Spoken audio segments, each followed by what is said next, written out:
This is Garis Masculist MGTOW flyers.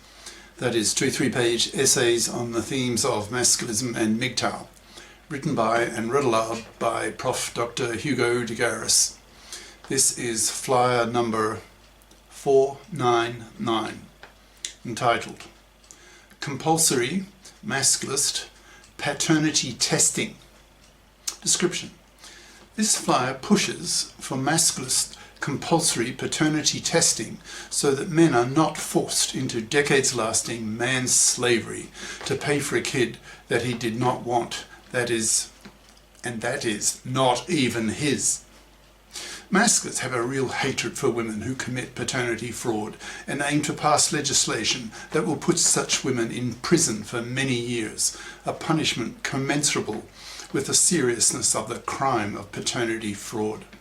These tests could be performed at birth or perhaps earlier if techniques can be found to examine the DNA of the fetus so that the father can demand its abortion if it's not his, forcing then the mother to decide whether to abort or, as a result of the paternity rejection right, to bear full costs for the kid if she continues the pregnancy. For itself.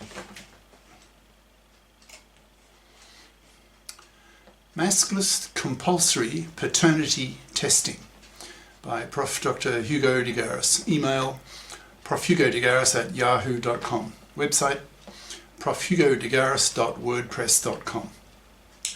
One of the major gender crimes that women commit against men is paternity fraud, where the husband is not the father. That is, the pregnant woman lies to her husband that the kid growing in her is his, when in fact it's not, that it's the kid of some other man who ejaculated inside her. The fact that millions of women are capable of such cold-hearted lying to their husbands or boyfriends confirms that women evolved to be able to quickly, coldly, disloyally dump a man in the distant past if he suddenly became incapable of bringing home male-hunted meat to his woman and her babies. If she remained loyal to him, then she risks starving. So it's likely that women evolved the ability to quickly switch off her emotional bond with a useless man and to give access to her vagina to another man, a more sexploitable man. If one Googles the question, what are the statistics on paternity fraud? One comes away with the impression that there's not a clear answer, with estimates ranging between 1% and 10%, with a median of about 4%. So I will run with that figure, that is, in about 4% of pregnancies, the husband is not the father. When a woman commits paternity fraud, she is forcing the husband to spend decades of his life working for and paying for that kid, which makes it a major gender crime on the part of the cold-hearted, callous, shitty woman who does this to him. Masculists have a hatred of such women who abuse men so badly, so aim to do something about it that is in line with the general masculist push for the men-fairing of the gender laws. That includes the general fipping of women, the reform of the divorce courts, the legislation of the that's paternity rejection right, the establishment of gender equality committees in the parliaments that work equally on the reform of laws that affect both genders, etc. One of those gender equality laws that the masculists want is that all pregnancies be given compulsory paternity tests so that the husband knows that the kid growing in his wife or girlfriend is actually his, so that it becomes impossible for the mother to commit paternity fraud. Just how this test might be performed is debatable. One obvious way would be to do a DNA test on the baby at birth, in all cases, so that the husband knows the kid is his. If this test becomes law, then women will know that there is no way they can even be tempted to commit paternity fraud, since their husband may then prosecute her for paternity fraud, a major gender crime against men that will put her in jail for many years, and her kid will then be put up for adoption. The paternity fraud committing woman will then be socially shunned as a major gender criminal, which will ruin her life, no one will go near her due to her major criminality.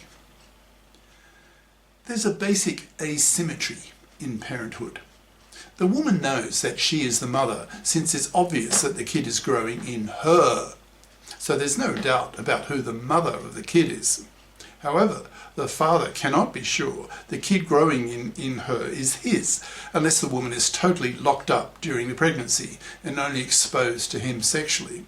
Since this is impractical, women have the opportunity to be impregnated by other men in practice. And since women are hypergamous, that is, wanting the DNA of superior men, they are tempted to get pregnant with a man they consider to have superior DNA to her husband's, then lie to the husband that the kid is fertilized by her husband's sperm.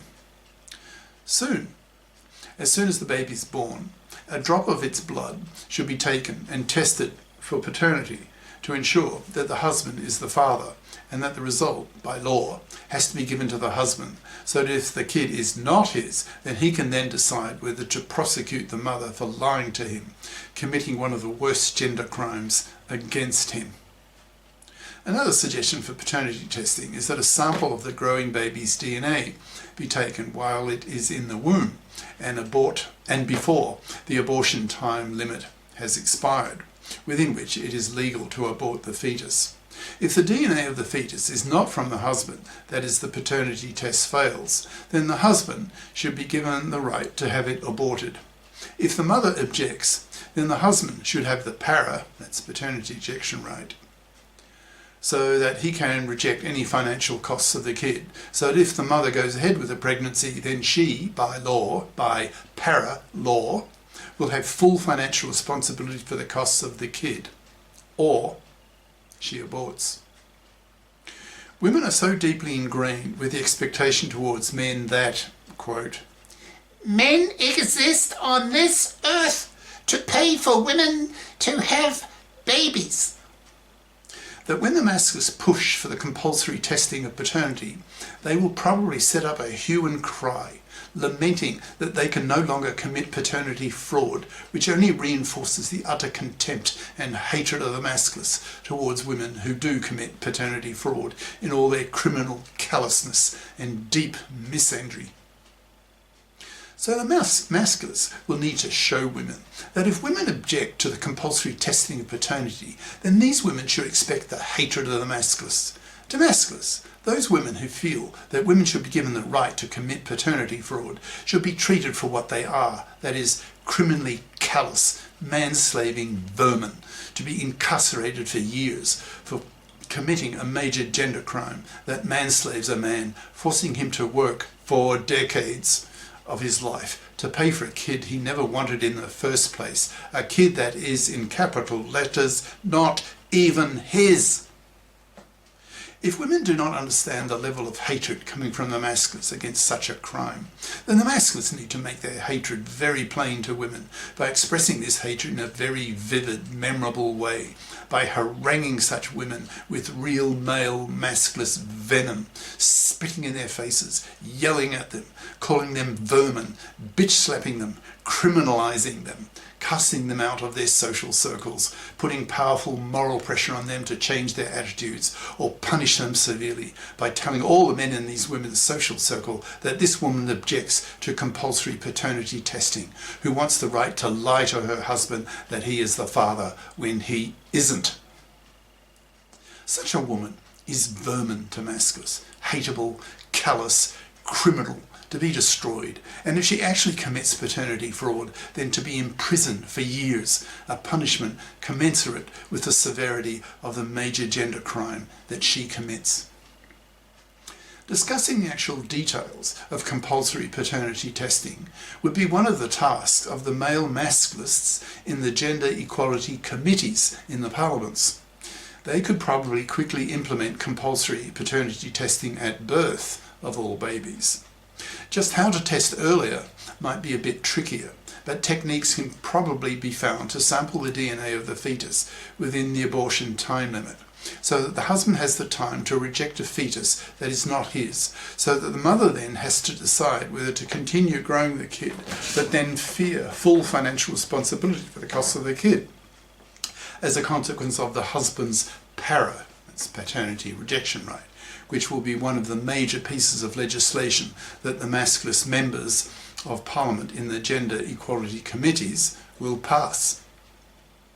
When I look at the history of the development of, at first, feminist ideas, and then, in later decades, the legislation of feminist laws that followed from these feminist ideas, I wonder how long it will take for something similar to happen with masculist ideas, and to see them translated into masculist laws, such as the para and compulsory paternity testing, to protect men from being manslaved into decades-long man's slavery, paying for a kid he didn't want in the first place, and that was not even his.